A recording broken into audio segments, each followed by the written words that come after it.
constantly had to work through the people pleasing, the detaching myself from the thoughts and opinions of others. And I had it, like you said, I only seek the approval of God. I also had to tell myself that God is pleased with me. So who cares if anyone else is, right? And that allows me to know that as long as I'm showing up the way I need to do, or the way I need to be for who God has called me to be, it doesn't matter if my boyfriend feels that I'm, serving or doing, up to his standards. It doesn't matter if my parents or my mom or, family members or other entrepreneurs, it doesn't matter what anyone else feels that I am doing or how well I'm doing. If I feel that I know that I'm doing my best according to what God has called me to do in this season. Welcome back to the Empowered Woman, Badass, and Unfiltered podcast. Your host, Olivia, here. And today we are having a tough conversation, but it's a conversation that is going to help change your life if you're a female entrepreneur that battles with depression and those negative self-talk, those thoughts that just get in your way. I'm having a conversation with a fellow female entrepreneur. Her name is Shamandrian Shankle, and she is the CEO of Handle It Solutions and Services, operations consultant and certified OBM. She's a speaker, and she is located in North Carolina. And me being a South Carolina girl originally, it's just got a soft part in my heart for people like her, because I believe the best people are in the Carolinas. But anyway, her links are in the show notes below. Definitely check her out. Thank you. It's so good to have you, Shamandrian. So excited to be here. Super excited. Thank you, Olivia, for having me. I'm ready for this conversation. Good. Well, when was the first time that you battled with depression? So the very first time that I battled with depression was, let me think back to the season, right? It was more of a season. I had come home. So I've always been a really driven a woman, even when I was really young. And I got pregnant in college, in my sophomore year of college. And so I came home and I'm like, you know what? Despite everything, I'm still going to push through. I'm going to do this. I'm going to prove everybody that I'm still who, I'm proving to be, because all my life I felt like I had to prove people wrong. And so when I started pushing and had this little boy and trying to go to school and then trying to work and do all of these things, and then got into a relationship and started feeling like I had settled. I had put myself in a position where I felt like I couldn't, or I was proving other people wrong, or I was proving them right, excuse me. And so with all of that weight that I had placed on myself, it made me start to turn to that thought of maybe they're right.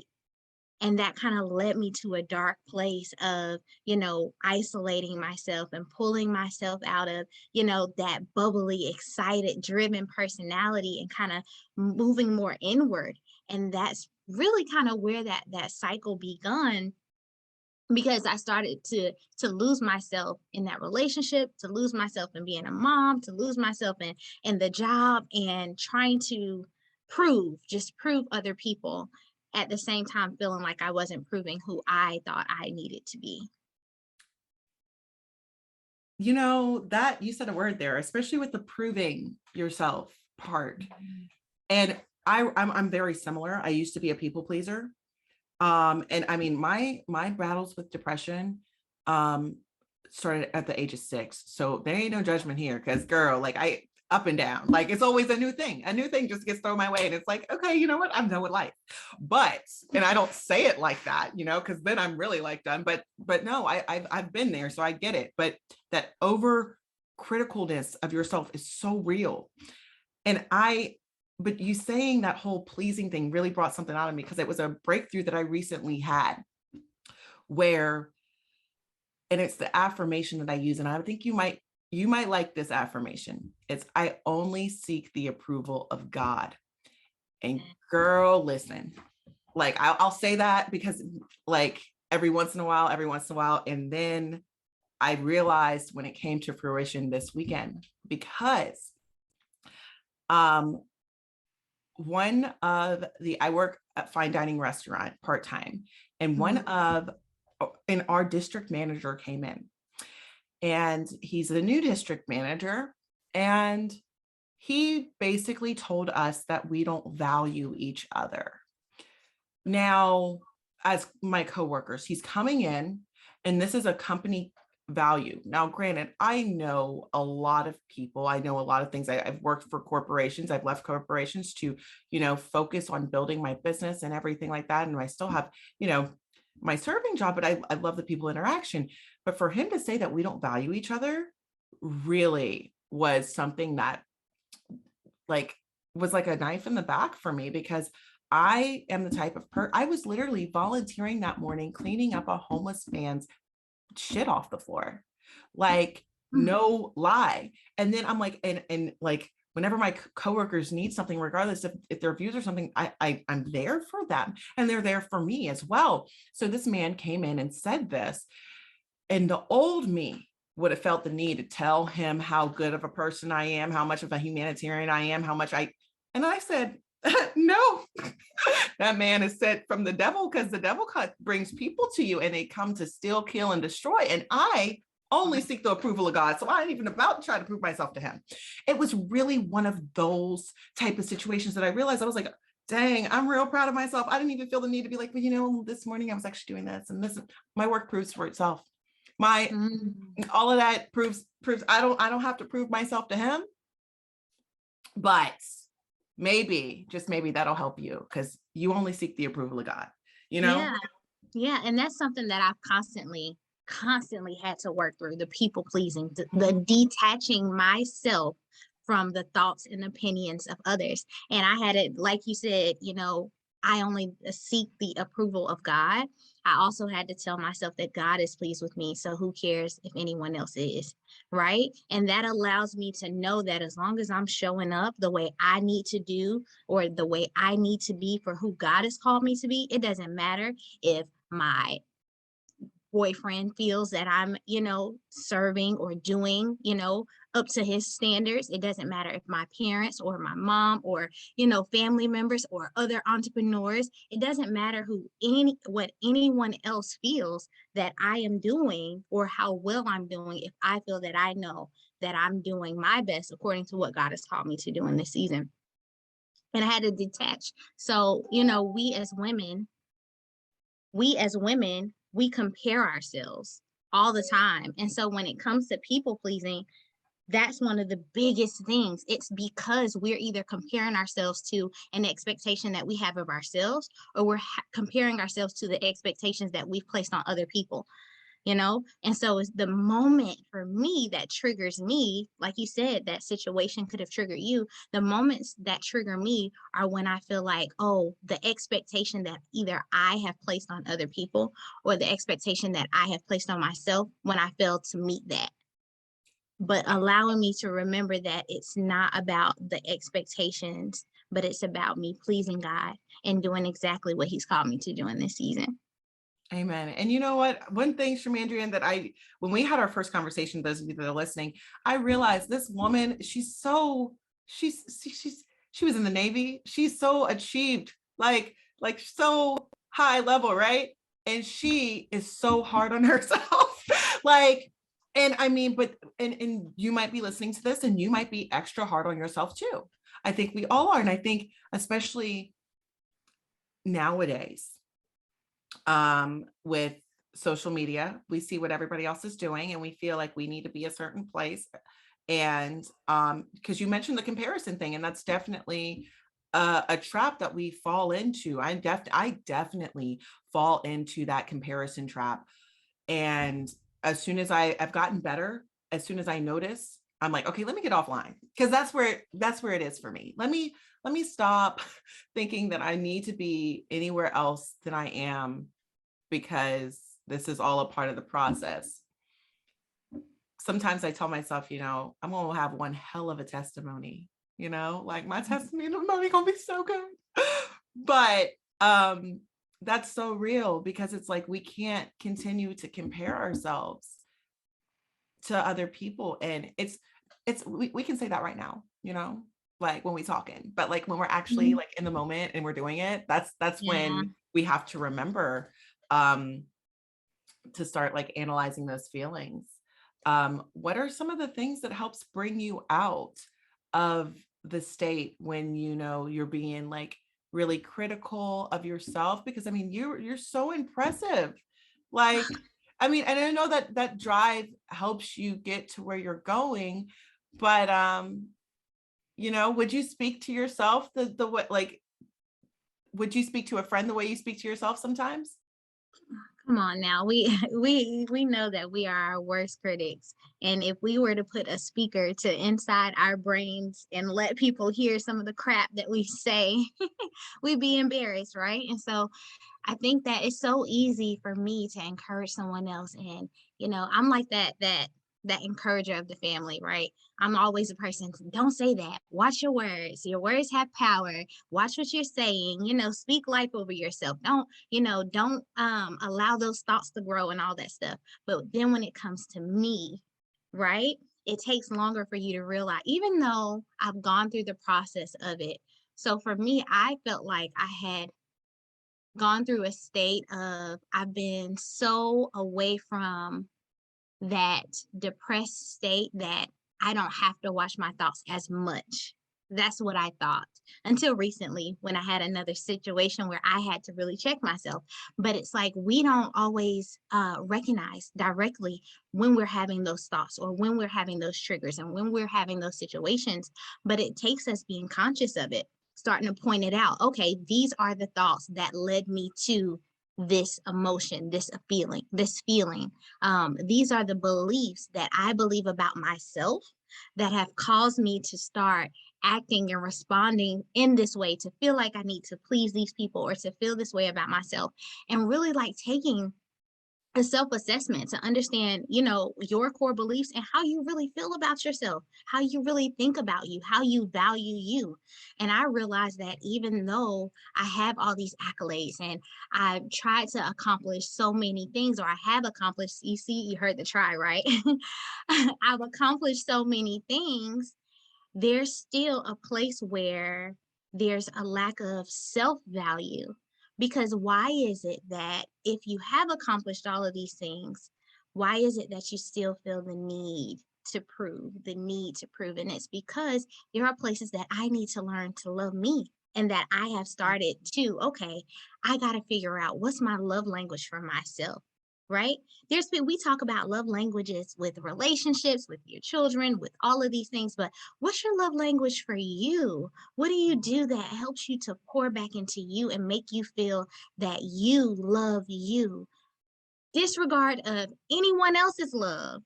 I need to know that I love me and that God loves me and everybody else is extra. And so it's really digging deep, uprooting those thoughts, replacing them with truth, and starting to love on me so that I can stand strong and not need anyone else's approval.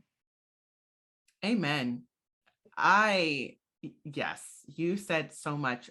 Your love language to yourself. Like I made a post a couple of weeks ago too. It was like, instead of being your own worst critic, be your biggest fan. Yeah. We can be our biggest fans. We can hype ourselves up. Mel Robbins talks about doing that like high five in the Yes, mirror. I love her. Same. And it's like there, because it's something subconscious, like we need to get in the habit of hyping ourselves up, Yeah. especially for people that constantly tear themselves down. We got to get in the habit of hype. you know I'll see other people that build that confidence and stuff like that. And also, what Tony Robbins also said something. He said, stop negotiating with yourself. Mm. Stop negotiating your worth, your value. Nah, you are what you are. Yes, you feel you, and you examine, and give yourself some grace. I love that you said, I see ways that I need to love myself more in certain areas. Yes. Once you're really that authentic with yourself and and you're that self-aware, then it allows you to be like, okay, I need to do this for me in this space. I need to hype myself up in this area.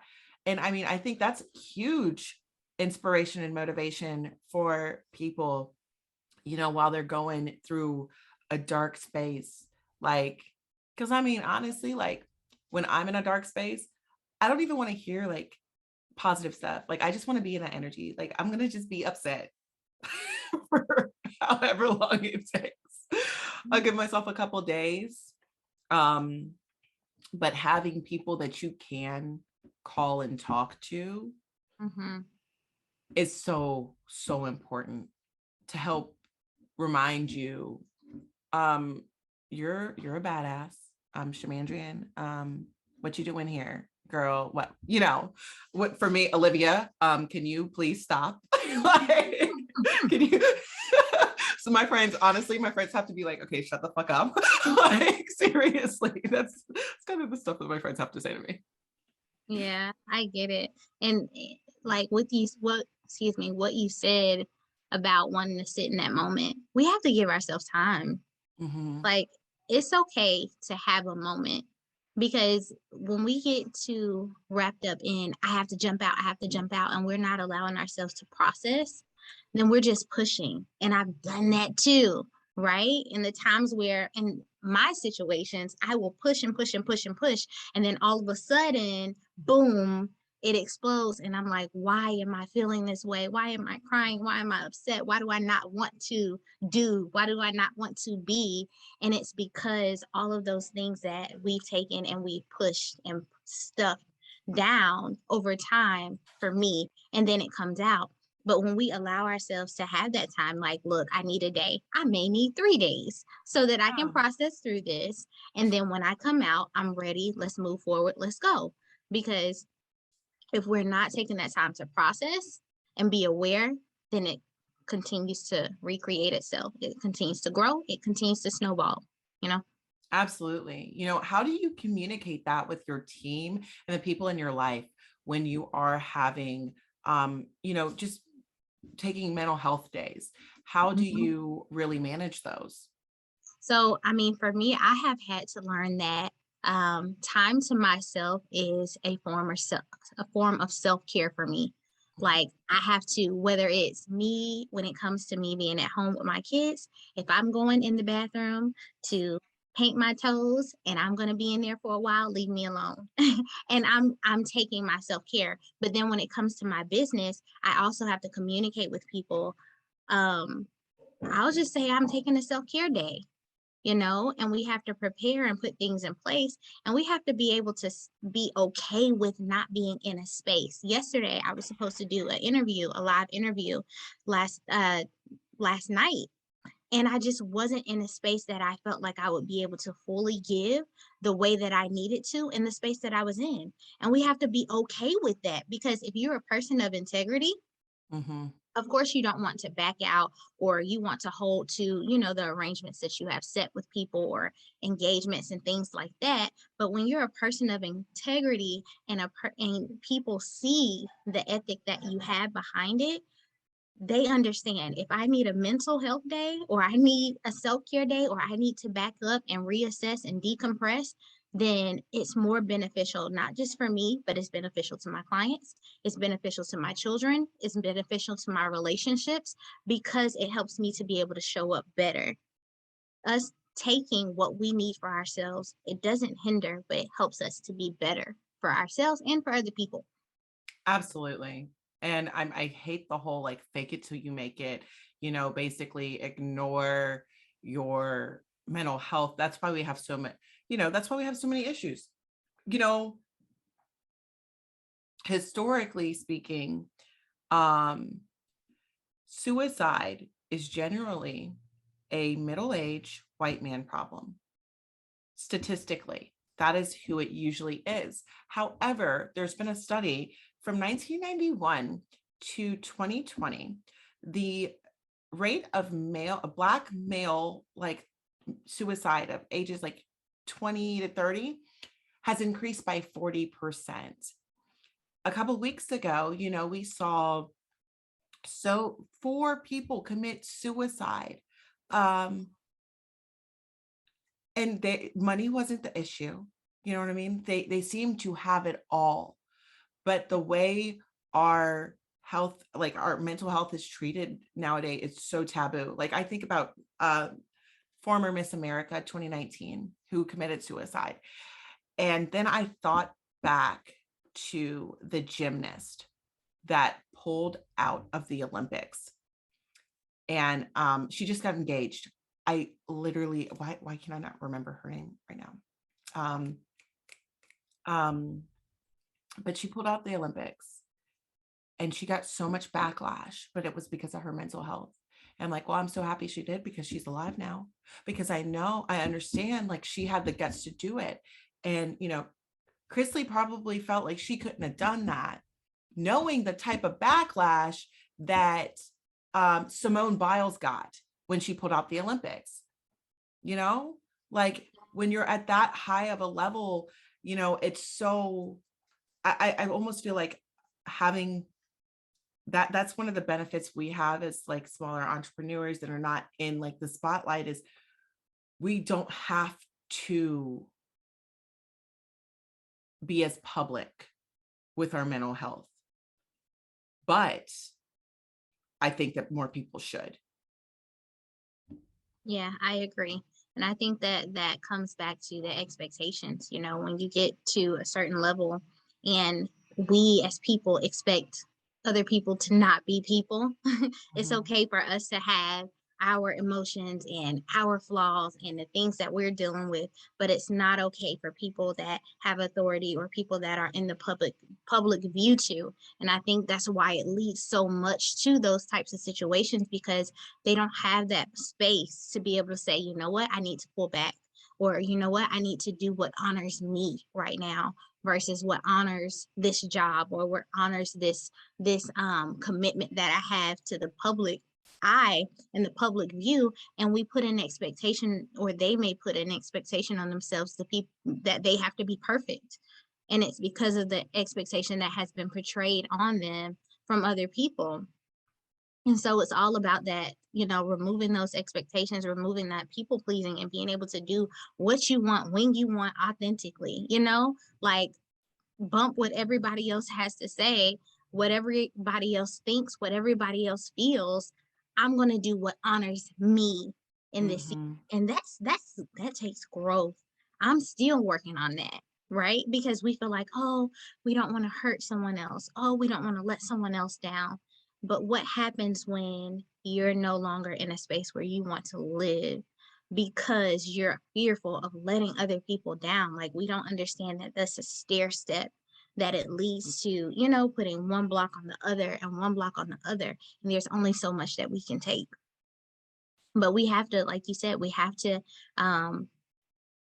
be more mindful that people are people, no matter at what level, and allow them the space to be able to do that. And I wish they had more. And you know how they say now, check on your strong friend. I'm usually the person that's always pouring into everybody else all the time. And then it's like, okay, well, what about when I'm not? Who's reaching out to see if I'm okay? Who's reaching out? Like you said, you have your friends that are like, get yourself together, like we have to have those, and we have to have transparent spaces where we can call people and be like, no, I'm not okay right now. I'm not good. I'm not. And I need some assistance. I need someone to help pull me out. That was one of the biggest things when I moved here. And once I realized what I needed out of a friendship, because I don't expect my husband to be everything. Yeah. And God don't answer me quick enough sometimes, like I be talking to him, but he don't always be answering fast enough. So, and I get impatient, like I move fast. So it's like, I knew that I needed those friends that I could just be open and real with. Like, and I it's funny, I've found 3 therapist friends. I have 3 friends that are therapists, and I'm just like, how did this happen? And then other women that are like very like high level, but we all have open, authentic conversations. And when I am in a dark space, I can tell them. But you know what? When you're in that dark space, you tend to not want to be a burden. you tend to not want to tell other people, especially as the strong person that you are. And if you're always pouring into some people, you know that they're not even going to have the capacity to pour back into you. So it's just like, do I really even want to like go there? Because then I'm gonna just feel worse, you know? Yeah. I think that's why professional help is so important too, Mm-hmm. right? Like I've had times where I felt like, I didn't want to be transparent. I didn't share with people. And that was when I first started dealing with symptoms of depression. Like I didn't want to share anybody with anyone because I needed to be that happy, bubbly person all the time. And then as I progressed and understood how real things can get after having certain experiences, then it's like, okay, well, I've recognized these things and I know that in order for me to be able to get what I need, I have to talk to people. And so I start taking that barrier off of myself. But sometimes you do feel like, well, if this is a person that I've trusted and I've communicated with and I've talked to, and they've seen me in this cycle, then you don't want to, like you said, burden them and keep showing them that you're still going through, or you come out and then you went back into that cycle of emotions. But having someone who is a professional that is not going to judge, that's going to be able to work with you when you're on your high days and everything's happy go lucky and great, but then on the days when things are not great and not all, okay, you're not okay, you're freaking out or crying over no reason, for no reason, they're able to sit there without, judgment and hear you and listen and give you, constructive guidance on how to come out. That's what helps me. Not always being able to vent to other people Yeah. if you're the strong person, but having a therapist that I can go to and I can be transparent with. Yeah. And investing in your mental health is so important. It Mm-hmm. absolutely is, taking care of you first. That's really what you have to do if you're going to continue to give to other people.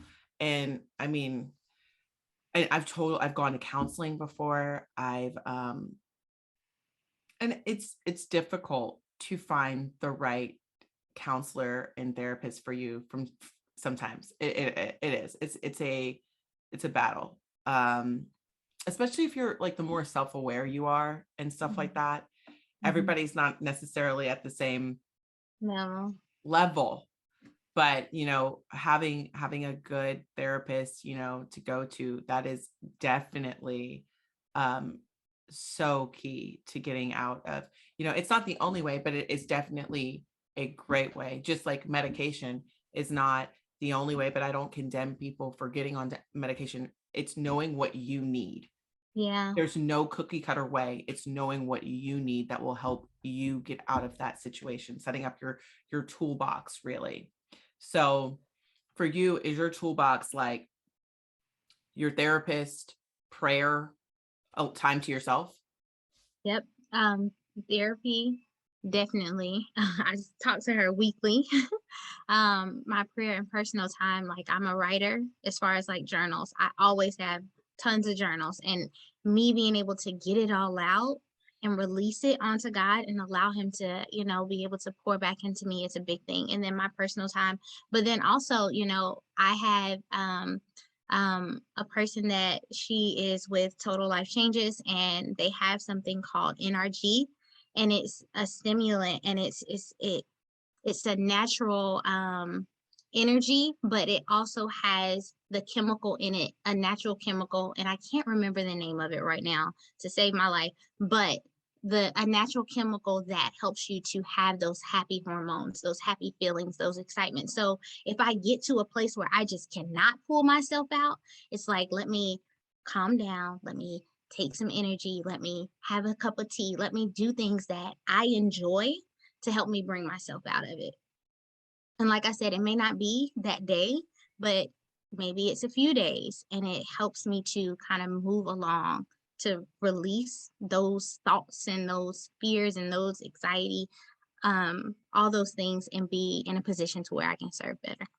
Absolutely. I think I talked about successful women. I did a podcast on that a couple of weeks ago. And one of the biggest things that I talked about was they take care of themselves first. Mm, They make themselves a priority. I'm not saying that you got to spend all of this time. I say that, and some people are just like, well, it's selfish. No, it's not. How do you take care of yourself and this is commonalities that I've seen from interviewing so many successful women, and also just doing the research, reading the books. They all say it. Take care of yourself. yeah. Yeah. And then with me, like as an operations consultant, I'm always working with women entrepreneurs that need boundaries.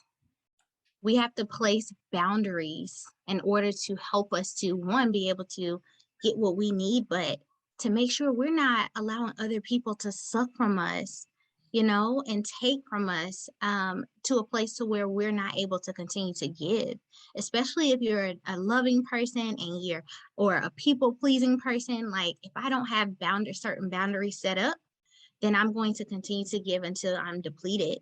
My work life starts to bleed into my personal time, and then I don't have what I need for my children, or I don't have what I need for myself.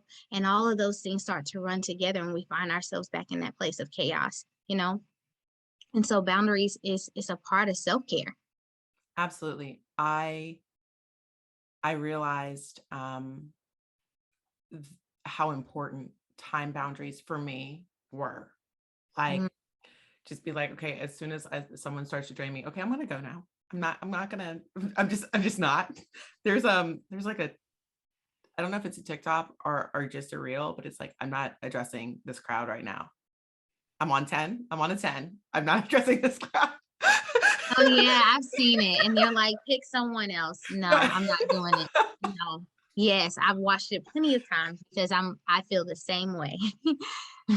You have to know your limits. You have to know when you're able to serve. Like there's times where I have to tell my children, I can't be that right now. I need you to take your space. Mommy's going to go in here and I'm going to take my space, and then we're going to come back. We're going to come back together.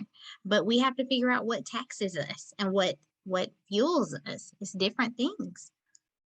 Yes, especially, I mean, and you know this as a mother, and I love that you say that, like that you're open and honest with your children about that. And there's nothing, there's a lot of things that they my mother did that, but I know a lot of other people's mothers didn't do that. They always like did it all.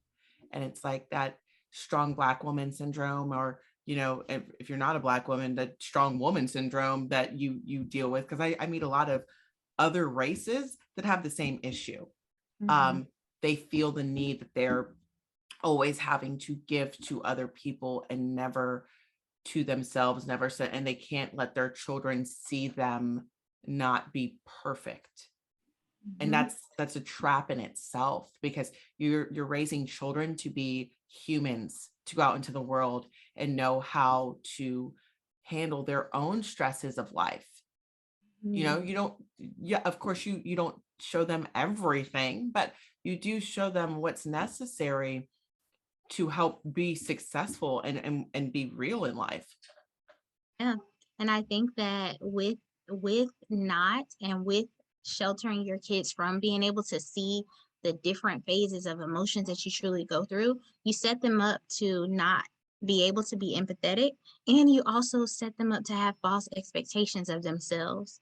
And so like my son, he's very affectionate and very sensitive. But if I never showed him that vulnerability, or I never allowed him to be able to have those moments of vulnerability, how do I set him up to be able to manage his own emotions as he becomes an adult and a man? And so that's how, so many men are not able to process their emotions because they've never had the space to do it, or they've always been taught, I have to be strong, I have to be strong. And us as women, Black women, we've been taught that we have to show up with this cape on at all times. I did a post one day and I said, I'm taking my cape off today.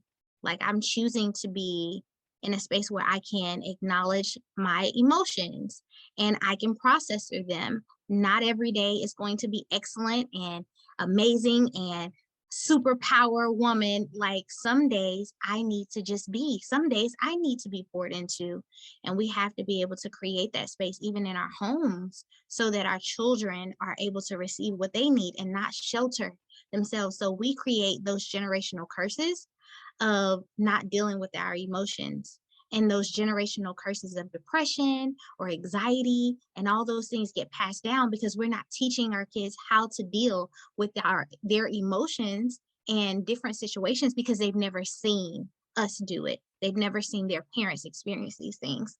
And so I have to stay open with him because one, with between managing a business, homeschooling full time, all of those things within itself, I have to be able to show him that mommy gets drained as well and I have to refuel. Like you can't pull from mommy for work, then pull from mommy from homeschool, then pull from mommy to take care of the house, and pull from mommy, mommy has to be filled in too. And so sometimes that means I need to take a moment, and we have to teach our kids that. I didn't realize that you also homeschooled. And Like, what? Oh my goodness. I have a 2-year-old toddler. So yes. Yeah, you do. You're such a badass. Like, I love it. I love it. Like, one day, when I have children, I will be, I don't know. I'm not even going to say that I would do all that. Girl, it's a lot. It's a lot. I mean, but I commend you because you have so much drive, and it's so impressive. And I love that how you share with such authenticity. I truly appreciate that. So tell me more about what you do in your business. So with my business, I am a operations consultant, and then also a strategist and a speaker. So in a nutshell, I help the high performing woman entrepreneur, the one that has her cape on, running around, doing all the things all the time, and does not have the time for herself to have that. I'm not going to say balance, but that harmony, because what is balance, right? It's all about priorities, but helping her to get to a place where she can get her time back. And so we help implement systems, processes, teams, but then also help them with the consulting and kind of coaching them through the process of being able to delegate and being able to say, okay, I'm going to step into the role of CEO and I'm going to let my business be a big girl business instead of a baby business, and allow it to scale without overwhelm. I don't have to work hard 24/7. I don't have to be available all hours of the day to prove to my clients that, I'm serving them well. I can create my life the way I need it to look for me. So that's what I help women do with their businesses and their lives. That's awesome. Setting those boundaries. I'm pretty similar. So I definitely understand, but setting those boundaries are so important that, and that coaching comes into play so much, especially because the things, and I was just on a call about this, but it's like, it's those things that get in your way, that negative self-talk, that imposter syndrome. Mm. Business, especially starting out, is so much of what's going on in our minds, and not, and thinking we need to be at a specific level, and, talking, getting through that, pushing past those barriers, getting out of our comfort zone. And, I love that you help your clients with that, because that's something that's needed. That's what I do as well. But it's like, I know we do things differently, but I love that you do that. And I love that you share, nobody's perfect, but the importance that you put on mental health is such a key, especially for your clients, because we're changing how society is run. We're not doing things. This doesn't mean that we don't get things done. This means that we have less people on antidepressants. This means that we have healthier relationships and healthier people in our world. And you're helping doing that, especially because you're helping people that are employing people. Yeah. Yeah. Yeah. And I think that, with women entrepreneurs that are driven, they have these expectations of themselves to do everything themselves. I have to do it. No one can do it better than me. If I teach this person to do it, it's going to take longer. Or, it'll take more time to show them how when I can just knock it out myself. And all of those things are back to that superwoman that we feel that we always have to be. And I just want people to understand that you don't have to do it all. You can handle it with other people. Like, think about it. Let's think, we're both God girls, right? Jesus came on this planet and he did not choose to do it all by himself. He Mm-mm. went and got disciples to help him to fulfill what he needed to do. He said, no, y'all go and go handle, and I'm going to chill here while you guys do, right? And so we have, with our gifts and our businesses, we have to be okay with giving other people the space to stand up and be leaders and do other things as well, because we can be hindering their own blessing, and their blessings and their gifts and talents, because we're trying to do it all ourselves. And really all we're doing is burning ourselves out and limiting our own capacities. So I want to free myself and other people of that. Let someone else help you handle it. Absolutely. And honestly, reading the book E-Myth really helped me with that. And also trusting myself to make the right decisions, trusting myself to make right hiring decisions. That's a shift that, you help your clients make as well. It's, I trust myself to make the right decision on who is going to do this job. There is somebody that is better at graphic designing than me. There's somebody that is better at website design than me. There's some, you know what I mean? So why not, if you want to think about your business as a whole, think about all the parts that run it. But Shamandrian, thank you so much for coming on and sharing your truth, what you do. Guys, definitely check out her links below. Was there anything else you wanted to add? No, I don't think so. This has been great. I appreciate what you're doing, and the information that you're sharing, because it's just so needed. And I appreciate you for showing up with all that you have gone through as well. Like, you say I'm a badass, you're badass too, because you're creating a way for people to get information and to understand that they can show up in it. So I appreciate you too. Oh, thank you.